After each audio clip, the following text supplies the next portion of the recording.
Halo pemirsa, selamat datang di Kerajaan Tuhan telah tampak di bumi. Saya Ling Jing. Hari ini kami akan melaporkan kehidupan gereja umat Kristen dari Gereja Tuhan Yang Maha Kuasa di Prancis. Berikut adalah sorotan utama dari laporan hari ini. Umat Kristen serempak membaca firman Tuhan Yang Maha Kuasa dan membagikan pemahaman mereka. Saudara Matthew membagikan pengalamannya. 4 jalan penerapan untuk menyingkirkan kemunafikan dan menjadi orang yang jujur. Saudari Jessie membagikan pengalamannya. Firman Tuhan Yang Maha Kuasa telah menuntunku menemukan arah hidupku. Saudari Elina membagikan pengalamannya. Hanya orang jujur yang berkenan kepada Tuhan. Berikut laporan selengkapnya. Harapan terbesar orang yang percaya kepada Tuhan adalah masuk ke kerajaan surga. Namun, sangat sedikit yang tahu cara masuk ke sana atau apa syarat-syaratnya. Banyak orang percaya bahwa mereka bisa masuk kerajaan surga hanya dengan diampuni dosa-dosanya. Banyak yang lain percaya bahwa dengan menundukkan tubuh mereka, memikul salib dan mencapai perubahan perilaku, dengan menjadi toleran, sabar, rendah hati, dan penuh kasih, dan dengan mampu berjerih payah, meninggalkan banyak hal dan mengorbankan diri untuk Tuhan, mereka bisa masuk kerajaan surga. Namun, benarkah pemahaman ini? Jadi, bagaimana sebenarnya cara masuk ke kerajaan surga? Sebenarnya, Tuhan Yesus sudah memberitahukannya sejak lama. Firman Tuhan Yesus tercatat dengan jelas di Matius pasal 18 ayat 3. Sesungguhnya aku berkata kepadamu, kecuali engkau dipertobatkan dan menjadi sama seperti anak kecil, engkau tidak akan bisa masuk ke dalam kerajaan surga. Di sini Tuhan Yesus memberitahu kita bahwa kita hanya bisa masuk kerajaan surga jika kita berbalik kepada Tuhan, yaitu jika kita benar-benar bertobat dan menjadi seperti anak kecil. Inilah syarat yang Tuhan Yesus berikan untuk masuk ke kerajaan surga. Dengan kata lain, tuntutan Tuhan agar kita masuk kerajaan surga adalah kita harus menjadi seperti anak kecil. Jelas sekali, menjadi seperti anak kecil adalah keserupaan standar bagi orang yang bisa masuk kerajaan surga. Jadi, bagaimana kita harus menerapkan untuk menjadi seperti anak kecil dan cara hidup seperti apa yang harus kita miliki agar menjadi seperti anak kecil di mata Tuhan adalah hal-hal kunci yang harus kita pahami. Pertanyaan ini membawa kita ke Matius pasal 5 ayat 37. Tuhan Yesus berfirman, "Hendaknya perkataanmu demikian. Jika ya, katakan ya. Jika tidak, katakan tidak. Karena semua yang di luar itu datangnya dari si jahat." Dalam ayat ini, Tuhan dengan jelas memberi kita prinsip penerapan tentang cara kita berperilaku. Jika ya, katakan ya. Jika tidak, katakan tidak. Ini adalah tuntutan Tuhan bagi kita, dan ini juga jalan penerapan untuk memenuhi tuntutannya. Dengan firman Tuhan yang jelas, kita memiliki jalan penerapan yang spesifik untuk prinsip-prinsip yang harus kita ikuti dalam cara kita berperilaku. Artinya, dalam cara berperilaku kita harus dapat mencapai ini. Menyatakan segala sesuatu sebagaimana adanya, mengatakan yang sebenarnya, bersikap faktual, tidak berbohong, menipu, atau menyembunyikan sesuatu, tidak melebih-lebihkan atau menambah-nambahi, berpegang pada fakta, dan menjalani hidup dalam keserupaan sebagai orang yang sederhana dan jujur. Jika kita bisa melakukan ini, kita akan memenuhi tuntutan Tuhan dan kita akan bisa masuk ke kerajaan surga. Namun, jika tidak bisa, dan kita justru sering bermuka dua, berbohong dan berbuat curang dalam mencapai berbagai tujuan, juga rela melakukan apapun serta membayar harga berapapun untuk melindungi kepentingan kita sendiri, menipu orang lain, bahkan menipu Tuhan. Jika kita bukan orang yang sederhana dan jujur, maka semua yang kita lakukan dinodai oleh natur dosa kita yang asalnya dari iblis dan akan dikutuk oleh Tuhan. Seperti yang Dia katakan, karena semua yang di luar itu datangnya dari si jahat. Jelas sekali, orang-orang seperti itu sama sekali tidak memenuhi syarat untuk masuk kerajaan surga. Dari bagian firman Tuhan ini, kita belajar bahwa jika kita ingin menjadi seperti anak kecil yang Tuhan katakan dan masuk kerajaan surga, inilah yang terpenting. Kita harus menjadi orang yang jujur.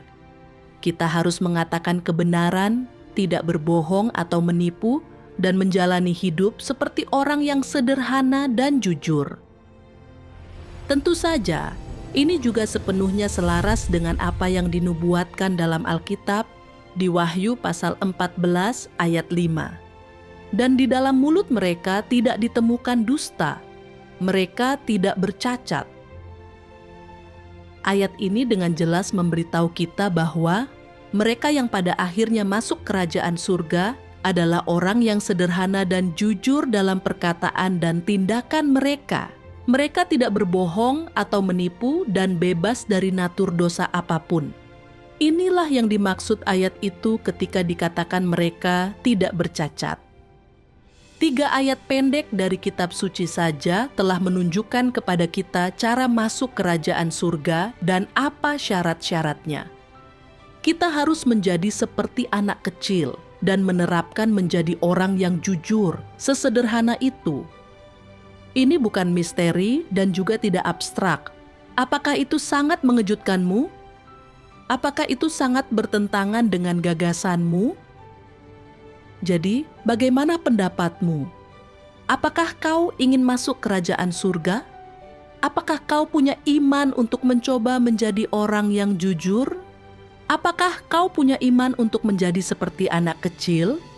Apakah kau sepenuhnya siap untuk masuk kerajaan surga?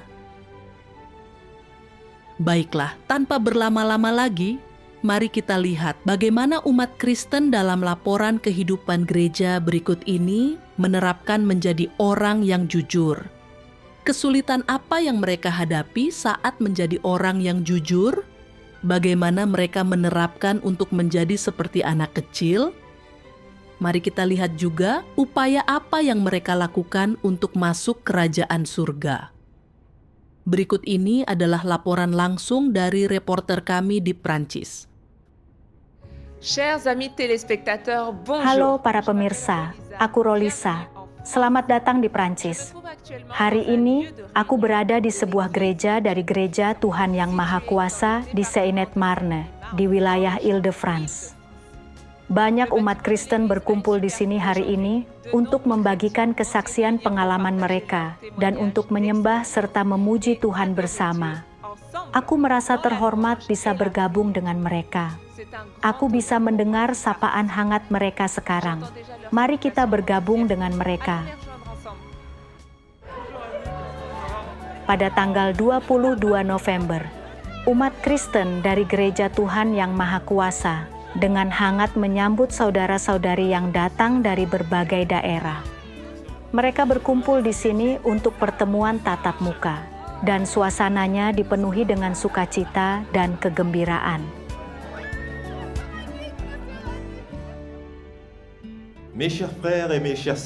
Saudara-saudari terkasih, halo, kami sangat senang kalian ada di sini.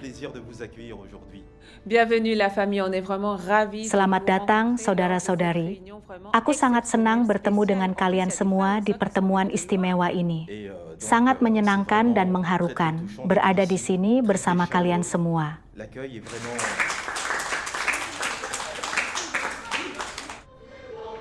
Saat musik lagu pujian gereja mengikuti Tuhan yang benar dimulai, Umat Kristen mengungkapkan sukacita mereka dalam mengikuti Tuhan yang Maha Kuasa dengan tarian yang gembira.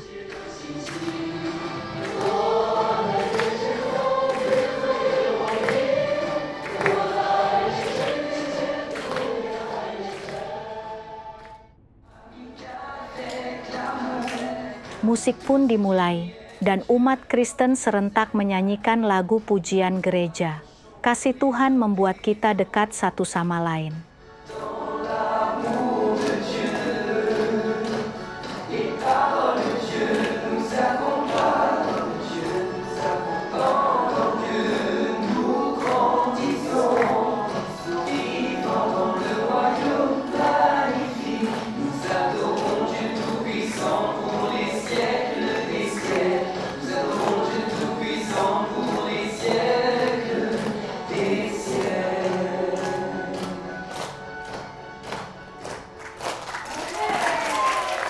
Setelah tarian dan lagu-lagu pujian, umat Kristen berdoa kepada Tuhan. Dieu Tout-Puissant, Tuhan yang Maha Kuasa, kami mengucapkan syukur yang tulus kepadamu, karena telah memberi kami kesempatan yang luar biasa ini untuk berkumpul dengan saudara-saudari kami untuk memujimu. Amen. Kami bisa berkumpul di sini untuk menikmati firman-Mu dan saling melengkapi. Segala puji bagimu, Tuhan yang Maha Kuasa. Amin. Amen. Notre Dieu Tout-Puissant, merci vraiment de nous Tuhan avoir yang Maha Kuasa, kami dengan tulus berterima kasih kepadamu. Amen. Kiranya Engkau mencerahkan kami untuk memahami lebih banyak kebenaran saat kami merenung. Kiranya semua orang memiliki hati yang sederhana dan terbuka dalam persekutuan mereka, agar pertemuan ini dapat membuahkan hasil. Kiranya kami semua pulang dengan pencerahan dan penerangan yang baru. Amin. Umat Kristen memulai dengan menonton film dokumenter musikal berskala besar yang diproduksi oleh Gereja Tuhan yang Maha Kuasa. Dia yang berdaulat atas segalanya. Film dokumenter ini telah memenangkan penghargaan di lebih dari 50 festival film di seluruh Asia, Eropa, dan Amerika. Ini adalah karya klasik yang bersaksi tentang kemahakuasaan dan kedaulatan Sang Pencipta.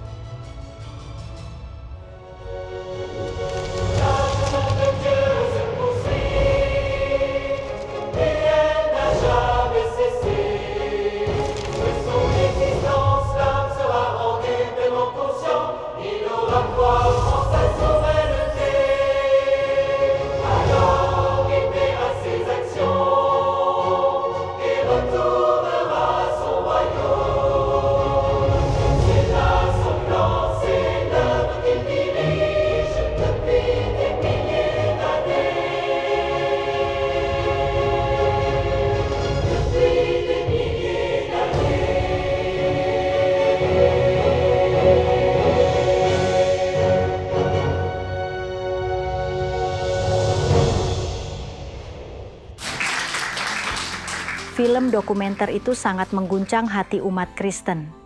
Mereka benar-benar merasakan otoritas Tuhan dan perbuatannya yang ajaib dalam kedaulatannya atas segala sesuatu. Setelah itu, umat Kristen membaca firman Tuhan yang Maha Kuasa bersama-sama. Ketika orang hidup di dunia ini, di bawah pengaruh iblis, dikuasai dan dikendalikan oleh kekuatan iblis, mustahil bagi mereka untuk bersikap jujur. Mereka hanya bisa menjadi makin licik.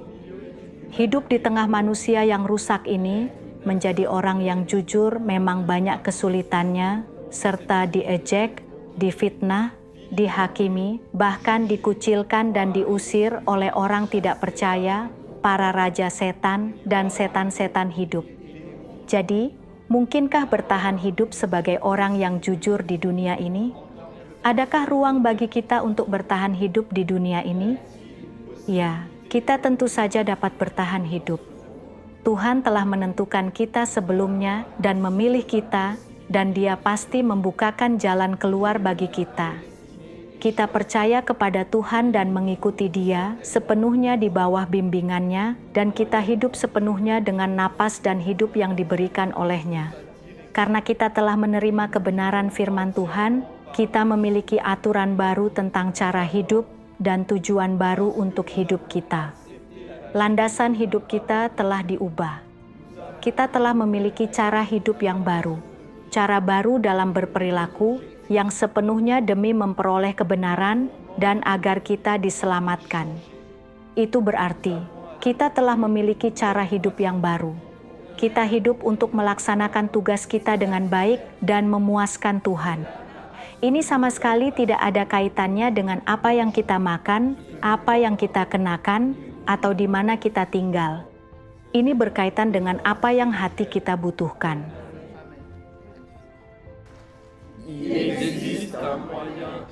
Cara paling sederhana untuk membebaskan diri dari keadaan ini adalah dengan mengucapkan selamat tinggal pada cara hidup yang lama, pada tujuan hidup yang lama. Merangkum dan menelaah gaya hidup, pandangan hidup, pengejaran, keinginan, dan aspirasi yang sebelumnya. Kemudian, membandingkan hal-hal tersebut dengan maksud dan tuntutan Tuhan terhadap manusia, dan melihat apakah ada dari hal-hal tersebut yang sejalan dengan maksud Tuhan, apakah ada dari hal-hal tersebut yang sesuai dengan tuntutan Tuhan, apakah ada dari hal-hal tersebut yang menyampaikan nilai-nilai hidup yang benar, yang menuntun orang untuk makin memahami kebenaran, dan memungkinkan orang untuk hidup dengan kemanusiaan dan keserupaan dengan manusia. Ketika engkau berulang kali menyelidiki dan dengan saksama menelaah berbagai tujuan yang orang kejar dalam hidup ini, beserta berbagai cara hidup mereka, engkau akan mendapati bahwa tidak ada satupun dari semua itu yang sesuai dengan maksud semula Sang Pencipta ketika Dia menciptakan umat manusia. Semua itu menjauhkan orang dari kedaulatan dan pemeliharaan Sang Pencipta. Semua itu adalah perangkap yang menyebabkan orang menjadi bejat dan yang menuntun mereka ke neraka. Setelah engkau menyadari ini, yang harus kau lakukan adalah melepaskan pandangan hidupmu yang lama, menjauhi berbagai perangkap, membiarkan Tuhan mengendalikan hidupmu, dan membuat pengaturan baginya. Hanya berusaha untuk tunduk pada pengaturan dan bimbingan Tuhan tanpa membuat pilihanmu sendiri dan menjadi orang yang menyembah Tuhan. Amen.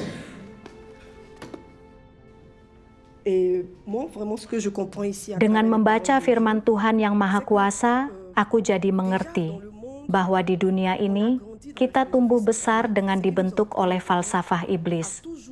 Ini menyebabkan kita terus-menerus berbohong dan hidup untuk menyenangkan orang lain. Pada akhirnya, kita makin lama menjadi makin rusak, yang berarti kita sedang mengikuti iblis. Tuhan ingin kita mengubah cara hidup ini dan menghidupi kemanusiaan yang normal. Jika kau menyimpan kelicikan dan berpegang pada apa yang telah kau pelajari di dunia, jika kau berpegang teguh pada pandangan-pandangan tersebut, kau akan disingkapkan oleh Tuhan. Dan pada akhirnya, kau akan dibenci dan disingkirkan oleh-Nya. Tuhan tidak ingin kita hidup menurut falsafah iblis. Dia ingin kita hidup menurut kebenaran firman-Nya. Amin. Syukur kepada Tuhan. Et donc, nous pouvons donc comprendre aussi que Dari firman Tuhan, kita mengerti bahwa saat kita hidup di dunia ini, kita selalu berbuat tidak jujur. Sementara Tuhan menuntut kita untuk menerapkan menjadi orang yang jujur. Sekalipun orang di sekitar kita menghakimi kita atau menganggap kita aneh karena kita jujur, itu tidak usah kita pedulikan. Yang penting adalah memenuhi maksud Tuhan. Karena kita telah dirusak, terkadang yang kita harapkan atau hargai adalah disukai orang lain, dan kita gagal melihat apa yang sebenarnya Tuhan tuntut dari kita.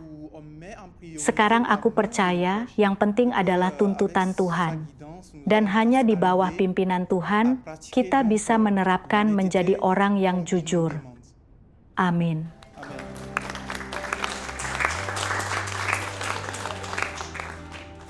Ma compréhension, c'est que Satan Umat Kristen bergiliran membagikan pemahaman mereka akan firman Tuhan. Mereka mengerti dari firman-Nya bahwa Tuhan menuntut orang untuk menyingkirkan sifat licik dan kebohongan, serta menjadi orang yang jujur. Hanya orang-orang seperti inilah yang memenuhi syarat untuk diselamatkan dan masuk kerajaan surga. Setelah berbicara tentang pemahaman mereka akan firman Tuhan, umat Kristen mulai membagikan kesaksian pengalaman mereka sendiri. Mathieu dibesarkan di lingkungan kaya di Lyon, Prancis. Dipengaruhi oleh pendidikan keluarganya, dia terbiasa menyamar sebagai penyenang orang yang rendah hati dan sopan untuk melayani dan menyenangkan orang lain. Demi mendapatkan pujian dan pengakuan orang lain, dia terus-menerus menyembunyikan dan menekan pikiran serta perasaannya yang sebenarnya. Sebenarnya, batinku menderita, sangat tidak nyaman. Aku merasa sangat berpura-pura di depan orang. Kita ingin diterima, kita ingin meninggalkan kesan yang baik, tetapi jauh di lubuk hati, kita tidak tahan. Kita muak dengan itu. Kita menghadapi satu demi satu orang. Dan saat tiba di rumah, kita benar-benar kelelahan. Begitulah cara hidupku dulu, dan aku bahkan menganggapnya normal. Karena, bagaimanapun, begitulah cara kita bertahan hidup di masyarakat. Namun, sekitar tahun 2022 atau 2023, Tuhan mengungkapkan beberapa firman tentang mengejar kebenaran. Membaca firman itu begitu mengejutkanku. Aku bukan hanya bisa menghubungkan firman Tuhan dengan perilaku orang-orang di sekitarku. Aku juga bisa menghubungkannya dengan diriku sendiri. Tuhan yang Maha Kuasa berfirman, "Jika engkau hidup di bawah belenggu budaya tradisional dan di luarnya, engkau elegan dan sopan, mengangguk dan membungkuk, hanya menjalani perilaku baik yang dianjurkan oleh budaya tradisional, tetapi di dalam hatimu engkau dipenuhi dengan kelicikan, tipu muslihat, dan kasih sayang yang palsu. Jika di luarnya perilakumu terlihat pantas, tetapi semua itu adalah perwujudan kemunafikan, itu menipu dan menyesatkan, serta mustahil mendengar sepatah pun perkataan yang benar dari mulutmu, maka terlalu mudah bagi orang lain untuk ditipu olehmu. Apa akibatnya bergaul dengan orang sepertimu? Perilakumu tampak cukup baik, tetapi ketika orang lain berinteraksi dan menangani berbagai hal denganmu, mereka akan tertipu, serta merasa jijik terhadapmu, menjauhimu, dan menolakmu. Ketika semua orang menjauhi dan menolakmu, yang akan kau rasakan adalah harga diri dan martabatmu telah menderita penghinaan yang luar biasa. Engkau hanya dapat menanggungnya di dalam hatimu, dan di luarnya, engkau tetap menjunjung tinggi perilaku baik dari budaya tradisional, yaitu elegan dan sopan, terpelajar dan santun, serta tidak mencari-cari kesalahan kecil dalam diri orang lain, atau tidak menuntut terlalu banyak dari mereka. Engkau akan tetap bersabar dan bertoleransi, pura-pura bersikap acuh, dan berwawasan luas dengan wajah penuh senyum berseri-seri. Berapa tahun pembinaan diri yang harus dijalani untuk mencapai keadaan seperti itu? Jika engkau menuntut dirimu sendiri untuk hidup seperti ini di hadapan orang lain, bukankah hidupmu akan melelahkan? Amin. Saat membaca firman ini, aku melihat kebenaran dan kekudusan Tuhan. Aku benar-benar melihat betapa Tuhan membenci orang yang licik, tidak jujur, dan yang memakai topeng di luar. Saat aku merenungkan firman-firman ini dengan serius, aku sadar bahwa semua aturan etiket yang kupelajari hanyalah demi mendapatkan pengakuan orang lain. Namun, seperti apa perilaku semacam ini di mata Tuhan? Itu murni kelicikan. Tuhan menyingkapkan bahwa orang-orang seperti ini sangat munafik. Mereka tidak pernah mengatakan apa yang sebenarnya mereka pikirkan, hanya apa yang ingin kau dengar. Mereka selalu begitu sopan dan tampil dengan begitu pantas, sehingga kau sama sekali tidak bisa melihat kekurangan mereka. Mereka begitu munafik, sehingga orang lain tidak bisa melihat diri mereka yang sebenarnya. Namun, Tuhan bisa melihatnya. Dia memeriksa segalanya. Jadi mengapa kita mengakui perilaku semacam ini? Karena itu menguntungkan kita dan membantu kita melindungi citra kita. Kita ingin orang-orang mengagumi kita. Namun, ketika dipikirkan dengan saksama, kau akan lihat itu semua demi keuntungan pribadi. Lalu aku mengerti bahwa aku benar-benar seorang munafik. Ini sudah jelas terlihat. Namun, aku tidak tahu apa prinsip untuk dapat terbebas dari hal itu. Menjadi orang yang jujur dan hanya mengatakan apa yang sebenarnya kupikirkan. Karena pendidikan yang kuterima justru sebaliknya. Dengan membaca firman Tuhan, Matius melihat dengan jelas bahwa di balik penampilan luarnya yang terhormat dan sopan, ada keinginan untuk melindungi kepentingannya sendiri dan memenangkan penghargaan serta pujian dari orang lain. Ini adalah perwujudan kelicikan dan ketidakjujuran yang Tuhan benci. Dia rindu menjadi orang yang sederhana dan jujur, serta berhenti menjalani kehidupan yang penuh kepalsuan dan penderitaan. Kemudian, dia membaca lebih banyak firman Tuhan yang Maha Kuasa dan menemukan jalan penerapan untuk menjadi orang yang jujur. Aku akan membacakan bagian ini sekarang. Tuhan yang Maha Kuasa berfirman, bagaimana seharusnya engkau memperlakukan perilaku baik tersebut? Ada orang-orang yang mungkin berkata, mulai hari ini, aku tidak akan menjadi orang yang terpelajar dan santun, lembut dan sopan, atau elegan dan sopan. Aku tidak akan menjadi orang yang disebut baik. Aku tidak akan menjadi orang yang menghormati orang yang lanjut usia dan menyayangi yang muda. Aku tidak akan menjadi orang yang bersikap ramah dan mudah didekati, serta rendah hati dan mudah bergaul.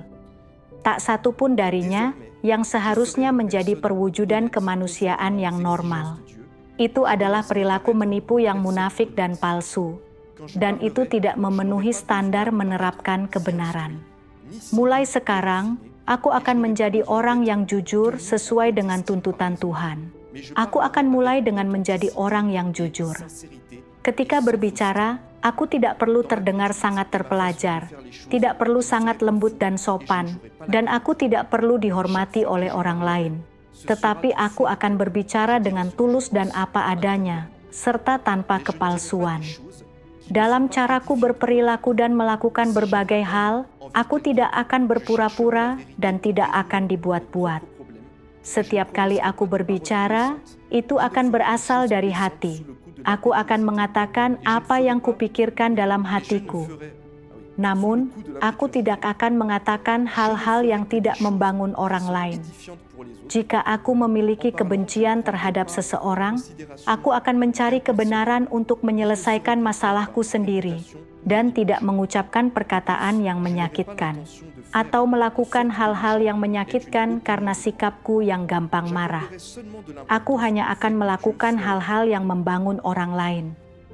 Ketika berbicara, aku tidak akan memikirkan keuntungan pribadiku atau dikekang oleh reputasi atau harga diriku, apalagi berniat untuk membuat orang menghormatiku. Aku hanya akan berfokus pada apakah perkataanku menyenangkan Tuhan. Tidak menyakiti orang lain akan menjadi standar minimumku. Aku juga akan bertindak berdasarkan tuntutan Tuhan. Aku tidak akan melakukan hal-hal yang merugikan orang lain. Aku juga tidak akan melakukan hal-hal yang merugikan kepentingan rumah Tuhan. Aku hanya akan melakukan hal-hal yang bermanfaat bagi orang lain. Hanya menjadi orang yang jujur dan orang yang menyenangkan Tuhan. Bukankah ini adalah perubahan sudut pandang? Jika mereka benar-benar menerapkan perkataan ini, berarti mereka sudah benar-benar berubah. Dan akan ada kesempatan bagi masa depan dan nasib mereka untuk berubah menjadi lebih baik. Mereka akan menempuh jalan mengejar kebenaran dan akan segera masuk ke dalam kenyataan kebenaran, serta ada harapan bagi mereka untuk menjadi orang yang diselamatkan. Ini adalah hal yang baik, hal yang positif. Amin. Amen. En fait, donc vraiment quand j'ai lu cette parole, Saat aku membaca bagian ini, jalan penerapannya menjadi sangat jelas. Tuhan memberitahu kita dengan gamblang. Kita tidak perlu bersikap serba sopan dan berbudaya, atau memakai topeng dan mengatakan hal-hal hanya untuk menyenangkan orang. Pertama, saat kita berbicara, jangan sengaja menyakiti orang lain. Itu yang terpenting. Kedua, jika kita membenci seseorang, jangan bersikap gampang marah. Ketiga, bicaralah dari hati. Jangan mengatakan hal-hal hanya untuk menyenangkan orang. Sebaliknya, katakan apa yang sebenarnya kita pikirkan. Itulah perubahan.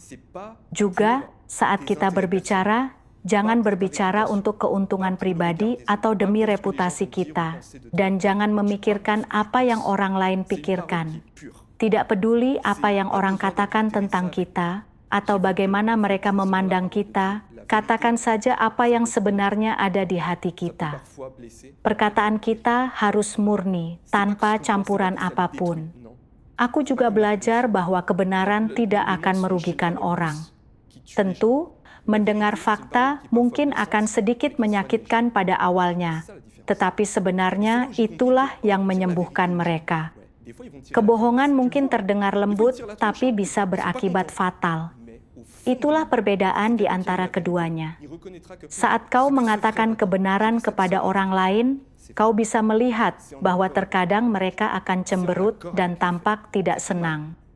Namun, jika mereka adalah orang yang mencintai kebenaran, jauh di lubuk hati mereka akan mengakui bahwa apa yang dikatakan saudara atau saudari ini benar dan sesuai dengan firman Tuhan. Mereka akan sadar, meskipun itu membuatku merasa tidak enak, mereka mencoba membantuku. Memahami semua ini telah memberiku rasa damai yang nyata. Aku juga menyadari sesuatu. Saat kau berbuat licik, apa yang sebenarnya kau rasakan jauh di lubuk hatimu, kau merasa kotor. Kau tahu kau bahkan berpura-pura pada dirimu sendiri, dan kau juga sama terhadap orang lain dan terhadap Tuhan. Dan pada saat itu, satu-satunya yang bersukacita adalah iblis. Ia melihatmu dan berkata, "Lihatlah dirimu sekarang, anakku." Ia sangat senang. Ia berkata, "Kau sama sepertiku, kita sama." Namun, yang sangat menggetarkan adalah saat kau benar-benar menjadi orang yang jujur, kau merasakan sesuatu yang belum pernah kau rasakan sebelumnya. Bagiku, itu sesuatu yang belum pernah kurasakan selama 33 tahun hidupku. Kau memiliki rasa keadilan. Jauh di lubuk hatimu, kau merasa bahwa kau bekerja keras untuk hal-hal positif, baik besar maupun kecil. Kau merasa apa yang kau lakukan itu adil. Kau merasa memiliki martabat dan integritas. Sekarang, saat aku menerapkan menjadi orang yang jujur, aku merasakan sukacita dan perkenanan Tuhan. Apalagi yang bisa kuinginkan, itulah makna hidup. Syukur kepada Tuhan yang Maha Kuasa. Amin. Pengalaman Matthew mengena di hati banyak umat Kristen yang hadir. Mereka mendapatkan banyak pemahaman tentang menjadi orang yang jujur, dan lebih banyak jalan penerapan. Dengan sukacita, mereka menyanyikan lagu pujian bagi Tuhan.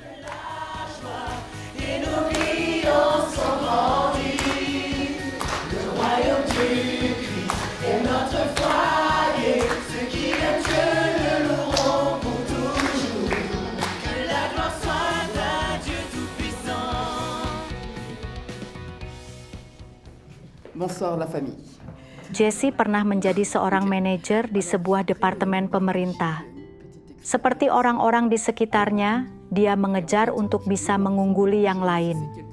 Untuk mendapatkan reputasi dan status, serta untuk memenangkan pengakuan dari masyarakat dan keluarganya, dia mati-matian mencurahkan diri dalam pekerjaannya, menghabiskan banyak sekali waktu, dan membayar harga yang mahal. Namun, setelah mencapai tujuan hidupnya, dia merasa hidupnya gelap dan tanpa harapan. Hal ini membuatnya merasa sangat tersesat.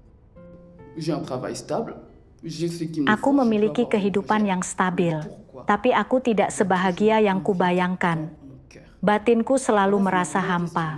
Aku bahkan merasa makin banyak yang kucapai di tempat kerja, makin aku tidak bahagia. Aku bertanya-tanya, sebenarnya kebahagiaan seperti apa yang kuperoleh ini? Aku akan mendapat pujian beberapa menit dari orang lain. Tetapi setelah itu, yang tersisa dalam hidupku hanyalah kehampaan dan penderitaan. Aku tahu aku tidak bisa terus seperti itu. Aku perlu mencari jalan keluar. Dan tak lama kemudian, Tuhan mendengar doaku. Pada tahun 2022, aku menerima pekerjaan Tuhan pada akhir zaman. Hatiku dipenuhi sukacita, dan aku merasa hidupku punya harapan. Sebuah jalan hidup yang baru terbuka di hadapanku. Aku membaca firman Tuhan yang Maha Kuasa, dan firman-Nya menyingkapkan rahasia hatiku. Aku ingin membagikannya dengan kalian. Tuhan yang Maha Kuasa berfirman, orang mengira setelah memiliki ketenaran dan keuntungan, mereka memiliki modal untuk menikmati status yang tinggi dan kekayaan yang besar, serta menikmati hidup. Mereka mengira setelah memiliki ketenaran dan keuntungan, mereka memiliki modal untuk mencari kesenangan dan menikmati kesenangan daging dengan semaunya sendiri. Demi ketenaran dan keuntungan yang mereka inginkan ini, orang-orang tanpa sadar dan dengan senang hati menyerahkan tubuh, hati, dan bahkan semua yang mereka miliki, termasuk prospek dan nasib mereka kepada iblis. Mereka melakukannya tanpa keraguan, tanpa sejenak pun merasa ragu, dan tanpa pernah terpikir untuk mendapatkan kembali semua yang pernah mereka miliki. Ada rahasia yang sangat besar di dalam hatimu yang belum pernah kau sadari, karena engkau telah hidup dalam dunia tanpa cahaya. Hati dan rohmu telah direnggut si jahat. Matamu dikaburkan oleh kegelapan, dan engkau tidak dapat melihat, baik matahari di langit maupun bintang yang berkelap-kelip di malam hari. Telingamu tersumbat dengan kata-kata yang menipu, dan engkau tidak dapat mendengar suara Yahweh yang seperti deru guruh, ataupun suara air bah yang mengalir dari takhta. Engkau telah kehilangan segala sesuatu yang seharusnya menjadi milikmu, semua yang dianugerahkan yang Maha Kuasa kepadamu. Engkau telah memasuki lautan penderitaan tak bertepi, tanpa ada kekuatan untuk menyelamatkanmu, tanpa harapan untuk bertahan hidup, dan satu-satunya yang kau lakukan hanyalah berjuang dan sibuk ke sana kemari. Sejak saat itu dan seterusnya, engkau telah ditakdirkan untuk disengsarakan oleh si jahat, jauh dari berkat-berkat yang Maha Kuasa, jauh dari perbekalan yang Maha Kuasa, menapaki jalan tanpa bisa kembali. Firman Tuhan benar-benar menggerakkan hatiku. Aku merasa seolah-olah Tuhan sedang berbicara langsung denganku. Sebenarnya, selalu ada teka-teki ini di dalam hatiku. Logikanya, mengejar ketenaran, keuntungan, dan status seharusnya membuatku bahagia. Namun, jalan itu tidak memberiku apa-apa selain penderitaan. Itu karena kita telah diracuni dan ditipu oleh iblis. Ia menggunakan ketenaran dan keuntungan untuk menipu orang, agar berpikir bahwa jika kau memiliki hal-hal itu, kau memiliki segalanya. Ini menyebabkan semua orang jatuh ke dalam perangkap mengejar ketenaran dan keuntungan. Aku mengerti sesuatu. Saat aku menderita karena pekerjaan yang berat, kelelahan, dan berbagai macam stres, iblislah yang senang, yang bersukacita atas penderitaanku. Meskipun di permukaan, semua hal itu tampak begitu menarik. Sama sekali tidak ada hal positif tentangnya. Firman Tuhanlah yang benar-benar membantuku dan membuatku bisa melihat segala sesuatu dari sudut pandang yang berbeda. Firman Tuhan membantu Jesse untuk melihat bahwa iblis menggunakan ketenaran dan keuntungan untuk menipu, mencobai, dan merusak orang. Mengikuti iblis hanya bisa menuntun seseorang untuk memberontak dan menentang Tuhan, serta menapaki jalan yang tak bisa kembali. Dia membaca lebih banyak firman Tuhan yang Maha Kuasa, dan mulai mengerti apa itu hidup yang benar-benar bermakna.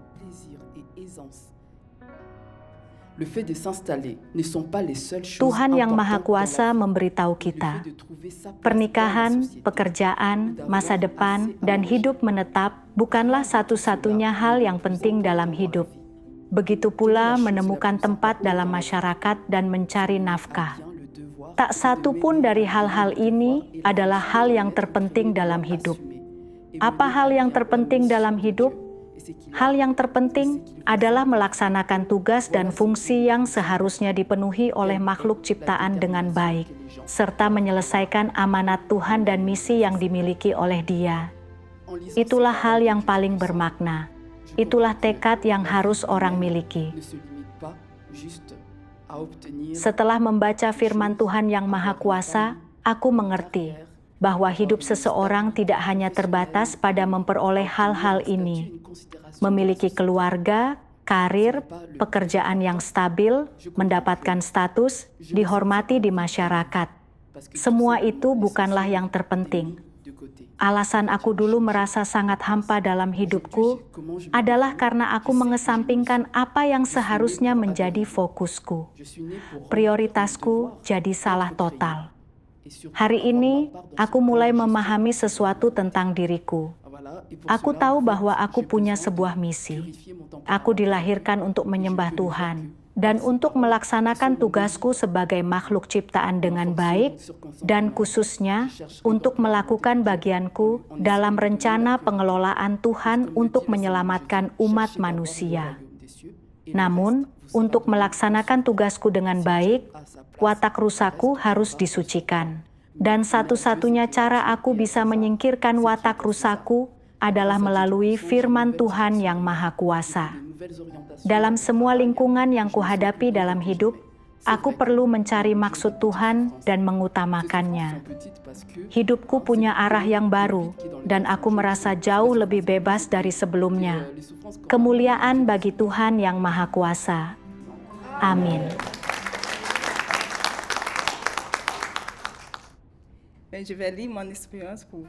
Elina melaksanakan tugas penyiraman di gereja, mendukung saudara-saudarinya.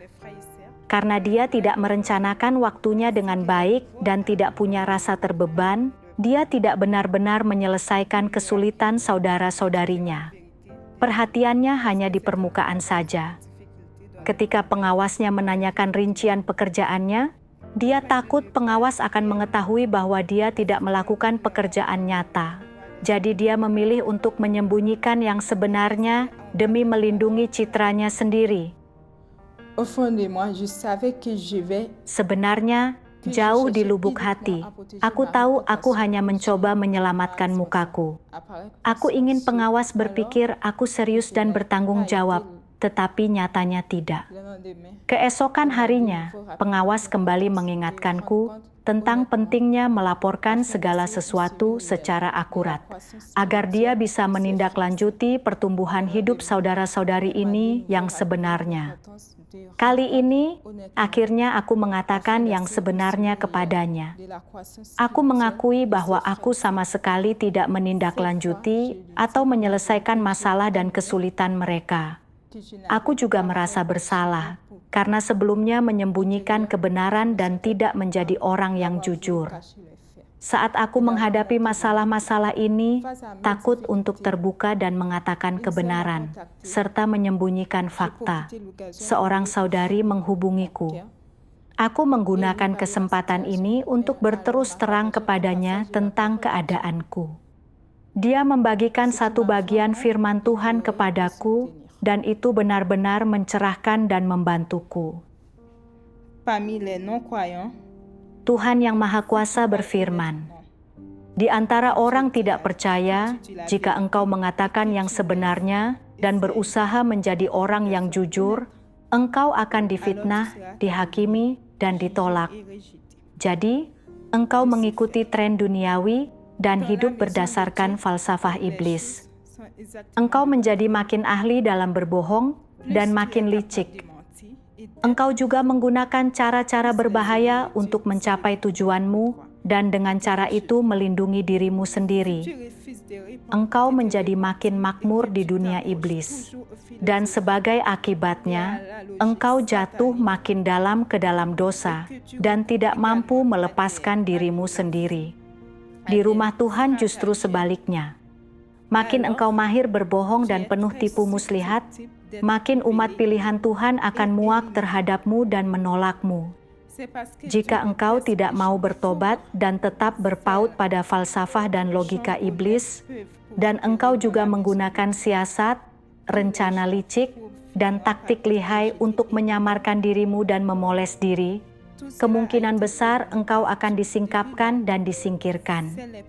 Ini karena Tuhan membenci orang yang licik. Hanya orang jujur yang mampu sejahtera di rumah Tuhan, dan semua orang yang licik pada akhirnya akan ditolak dan disingkirkan. Ini sudah sejak lama ditetapkan oleh Tuhan. Hanya orang-orang jujur yang dapat memperoleh bagian dalam kerajaan surga. Jika engkau tidak berusaha menjadi orang yang jujur, dan jika engkau tidak mengalami dan menerapkan ke arah mengejar kebenaran, jika engkau tidak menyingkapkan keburukanmu sendiri, dan jika engkau tidak memberitahukan tentang dirimu yang sebenarnya, engkau tidak akan pernah mampu menerima pekerjaan Roh Kudus dan mendapatkan perkenanan Tuhan.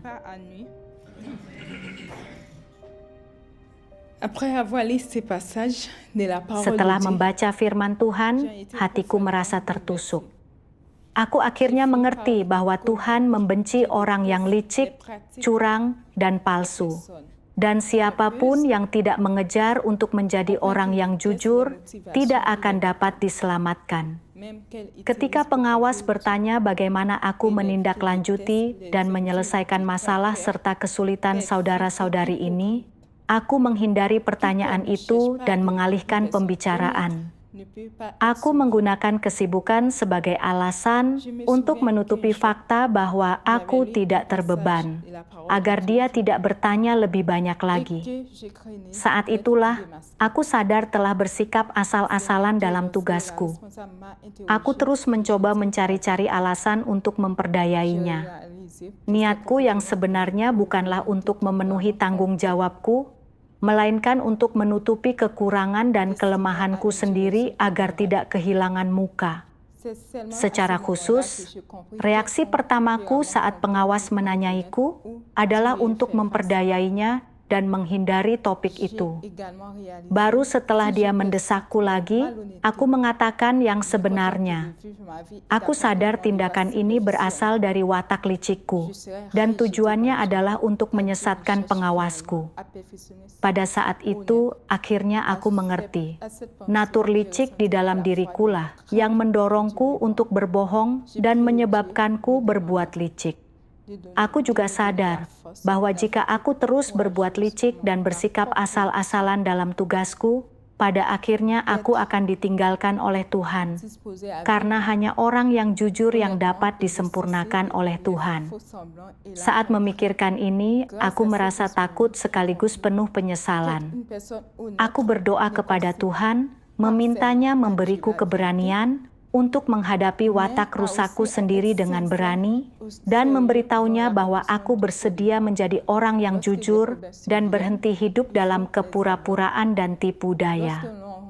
Melalui pengalaman ini, aku mengerti bahwa menjadi orang jujur bukan hanya soal mengatakan kebenaran. Itu juga tentang bersungguh-sungguh dan mencurahkan segenap hatiku pada tugasku. Aku harus menghadapi masalah yang muncul dan berterus terang tentang kesulitanku. Aku tidak boleh menyamarkan diriku, menyembunyikan kebenaran, atau mementingkan menyelamatkan mukaku. Tuhan memeriksa segalanya. Kita mungkin bisa menipu orang, tetapi kita tidak akan pernah bisa menipu Roh Tuhan. Pengalaman ini sangat menyentuhku. Jika aku tidak mengejar kebenaran, jika aku tidak berusaha untuk menjadi orang yang jujur, watak licikku tidak akan pernah berubah, dan pada akhirnya aku pasti akan disingkirkan.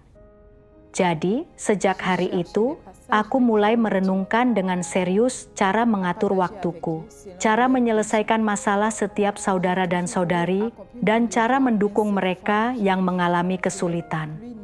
Aku akan mencari firman Tuhan yang tepat untuk dibagikan kepada mereka sesuai kebutuhan mereka yang sebenarnya. Aku sering mengingatkan diriku sendiri, apa yang harus kulakukan, apa yang telah kulewatkan, bagaimana aku bisa menghindari kelicikan dan tipu daya. Aku tidak mau berbohong lagi, dan aku tidak mau terus mencari-cari alasan untuk menutupi kebenaran. Aku mulai berdoa kepada Tuhan dari hatiku, memintanya untuk menyingkirkan watak licik yang begitu dalam berakar di dalam diriku, agar aku bisa menjadi orang yang jujur, seseorang yang Tuhan kasihi. Dari lubuk hatiku, aku bersyukur kepada Tuhan, karena telah menyingkapkan watak rusak yang tersembunyi jauh di dalam diriku, dan karena memberiku kesempatan untuk berubah. Amin. Dengan membaca firman Tuhan yang Maha Kuasa dan saling berbagi pengalaman serta pemahaman, umat Kristen menemukan jalan untuk menjadi orang yang jujur dan menjadi seperti anak kecil. Selanjutnya, mereka menyanyikan lagu pujian dari firman Tuhan bersama-sama. Tuhan berharap manusia akan mampu mengejar kebenaran dan bertahan hidup. Pertemuan diakhiri di tengah lagu tersebut.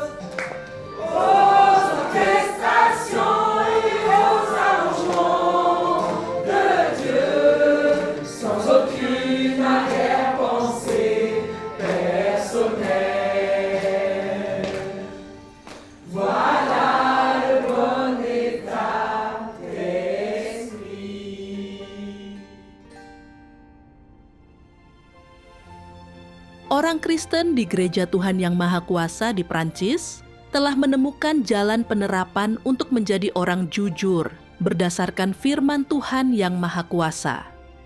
Walaupun mereka menghadapi kemunduran dan kegagalan dalam proses menerapkan menjadi orang jujur, mereka tidak menyerah, mereka justru aktif mencari kebenaran.